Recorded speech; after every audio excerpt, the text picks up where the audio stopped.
Baik para pendengar, kita akan memulai kembali renungan yang akan saya ambil dari Yohanes pasal 2. Yohanes pasal 2 ayat 13 sampai ayat 22.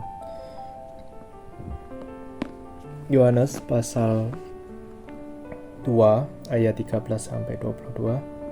Demikian bunyi firman Tuhan. Ketika hari raya Paskah orang Yahudi sudah dekat, Yesus berangkat ke Yerusalem. Dalam bait suci didapatinya pedagang-pedagang lembu, kambing, domba, dan merpati menukar uang duduk di situ. Ia membuat cambuk dari tali, lalu mengusir mereka semua dari bait suci dengan semua kambing, domba, dan lembu mereka. Uang penukar-penukar dihamburkannya ke tanah, dan meja-meja dibalikannya. Kepada pedagang-pedagang merpati ia berkata, "Ambil semuanya ini dari sini, jangan kamu membuat rumah Bapakku menjadi tempat berjualan." Maka terikatlah murid-muridnya bahwa ada tertulis, "Cinta untuk rumahmu menghanguskan aku." Orang Yahudi menantang Yesus, katanya, "Tanda apakah dapat engkau tunjukkan kepada kami bahwa engkau berhak bertindak demikian?" Jawab Yesus kepada mereka, "Rombak bait Allah ini dalam 3 hari, aku akan mendirikannya kembali." Lalu kata orang Yahudi kepadanya, 46 tahun orang mendirikan bait Allah ini dan engkau dapat membangunnya dalam 3 hari. Tapi yang dimaksudkannya dengan bait Allah itu adalah tubuhnya sendiri. Kemudian sesudah ia bangkit dari antara orang mati, barulah teringat oleh murid-muridnya bahwa hal itu telah dikatakannya, dan mereka pun percayalah akan kitab suci dan akan perkataan yang telah diucapkan Yesus. Mari dalam doa. Bapa kami ada di surga, terima kasih untuk renungan saat ini. Kami berharap Tuhan pimpin kami untuk kami boleh mendengarkan sebagian dari firman. Tuhan sertai kami supaya kami diberikan hati untuk boleh mendengarkan dan mendapatkan makna dari bacaan firman tadi. Makasih Tuhan, pimpin kami. Demi nama Tuhan Yesus kami sudah berdoa. Amin. Baik, para pendengar, kita melihat di sini ketika hari raya orang Yahudi yang sudah dekat. Tentunya ini Paskah, dan Paskah itu menjadi sorotan yang paling penting sejak keluarnya bangsa Israel dari Mesir, bangsa Mesir, tempat perbudakan. Kita lihat Tuhan Yesus pergi ke Yerusalem, dan di Yerusalem situ ada bait suci, dan bait suci itu sudah dibangun dengan megah ya. Karena kita tahu pembangun dan arsiteknya adalah Raja Herodes, raja orang Edom, tapi yang bertindak sebagai mewakili di Kekaisaran Romawi sebagai bangsa Yahudi. Dan di sini sebenarnya bangsa Yahudi terpaksa untuk menerimanya, karena sebenarnya yang harusnya yang menjadi imam pada saat itu dan penguasa, imam dan penguasa itu jadi satu ya. Padahal dahulu tidak boleh karena raja sendiri, imam dari keturunan Harun sendiri ya. Tetapi karena pada masa itu kan ada penodaan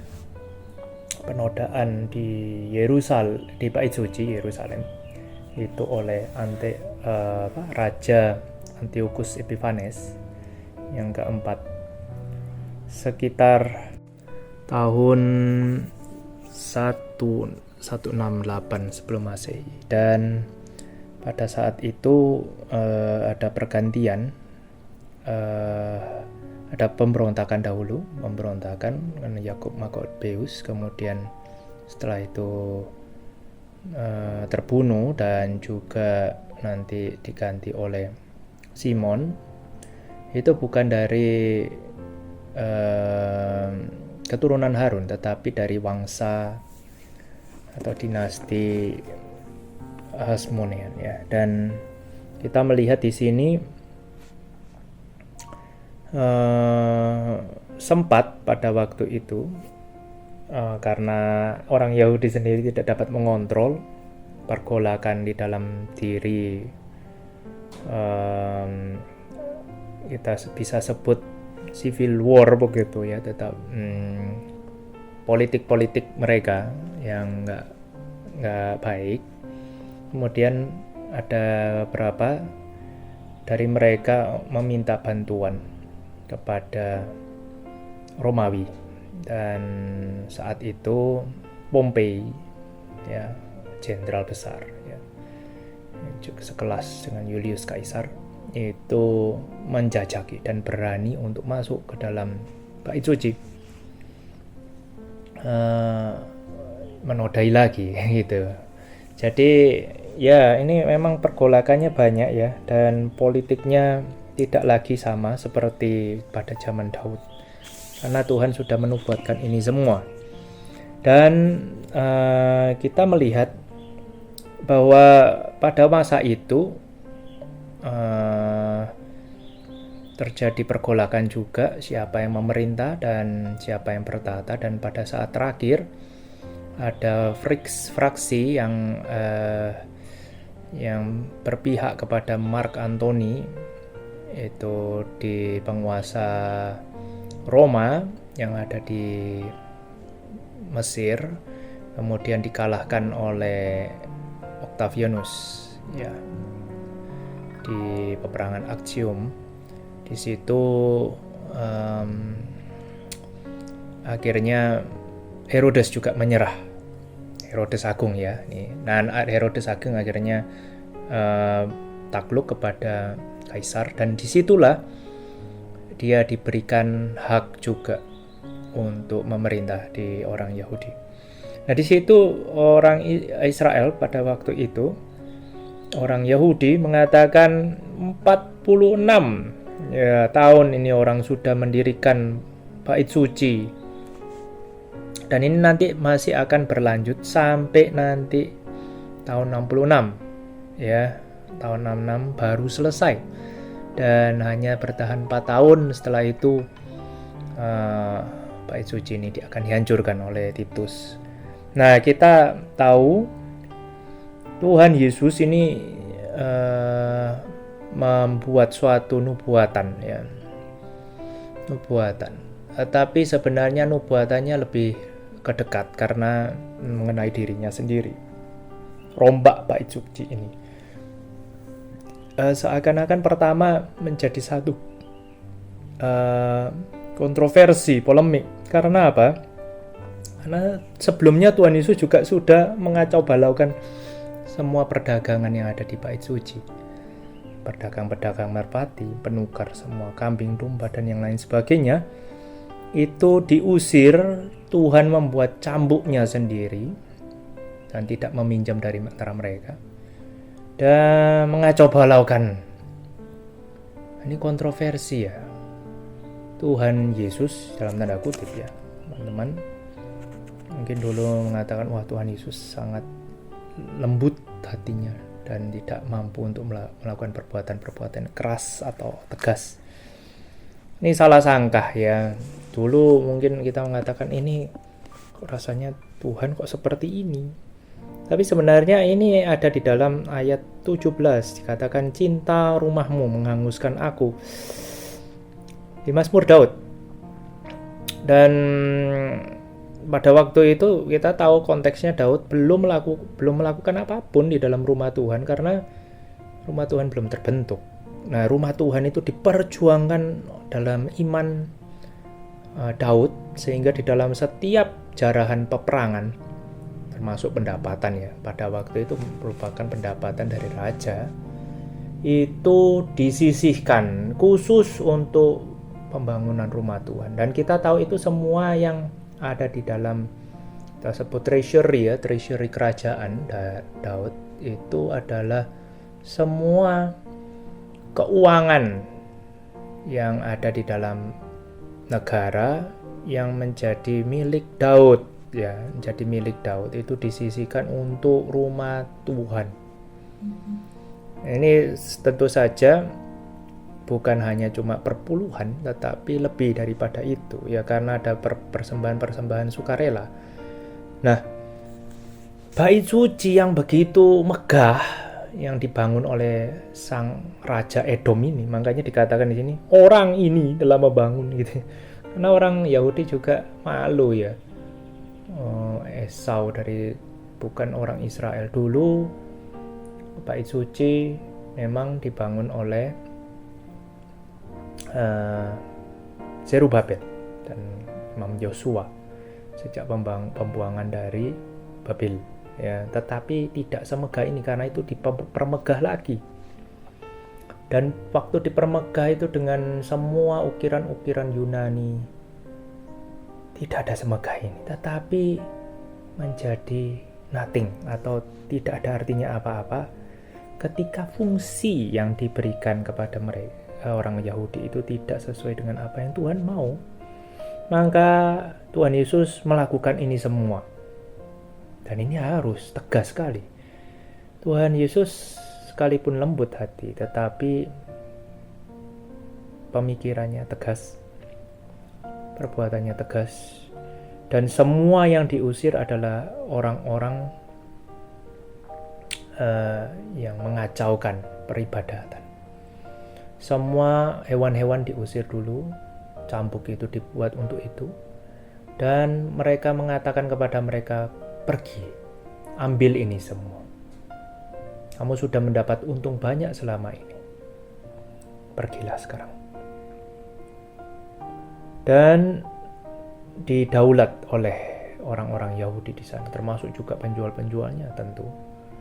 Apa otoritas kamu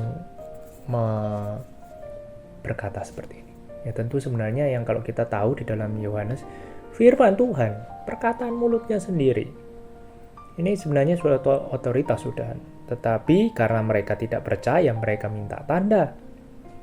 Tanda apa yang kamu bisa berikan kepada kami? Maka Yesus mengatakan, ini tandanya, rombak bait suci, maka akan kubangun dalam 3 hari.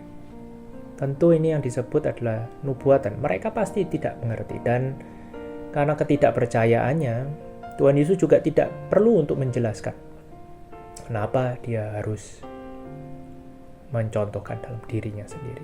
Karena ini sebenarnya kalau kita tahu di saat itu juga orang-orang situ yang berkumpul juga orang-orang yang mempertanyakan, orang yang beragama, orang-orang yang imam kepala, dan juga yang punya otoritas untuk boleh membuat pedagang-pedagang berjualan di situ. Tahu seharusnya dari apa? Dari firman Tuhan, dari nubuatan para nabi, dari Yunus, dari Mazmur.